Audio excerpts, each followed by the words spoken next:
ગુજરાત એટીએસને મોટી સફળતા અડાલજ પાસેથી આતંકી પ્રવૃત્તિઓ સાથે સંકળાયેલા 3 ઝડપાયા. ત્રણેય આરોપીઓ મૂળ હૈદરાબાદના.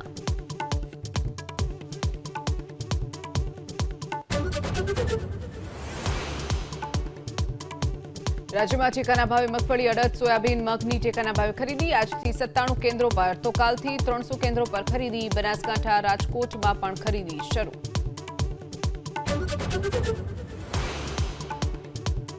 બ્રાઝિલના દક્ષિણી રાજ્ય પરાનામાં તોફાનનો કહેર. શક્તિશાળી ટોર્નેડોને કારણે 6ના મૃત્યુ, 400થી વધુ ઘાયલ. સરકારે અસરગ્રસ્ત વિસ્તારમાં જાહેર કરી ઇમરજન્સી.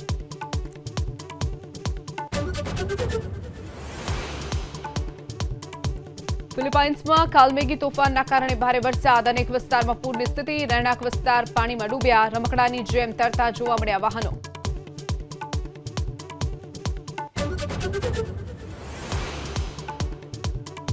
બોલિવિયામાં વિપરીત પરિસ્થિતિ વચ્ચે રોડ્રિગો પાઝ બન્યા નવા રાષ્ટ્રપતિ. આર્થિક ભીંસમાં ઉગારવાનો દાવો.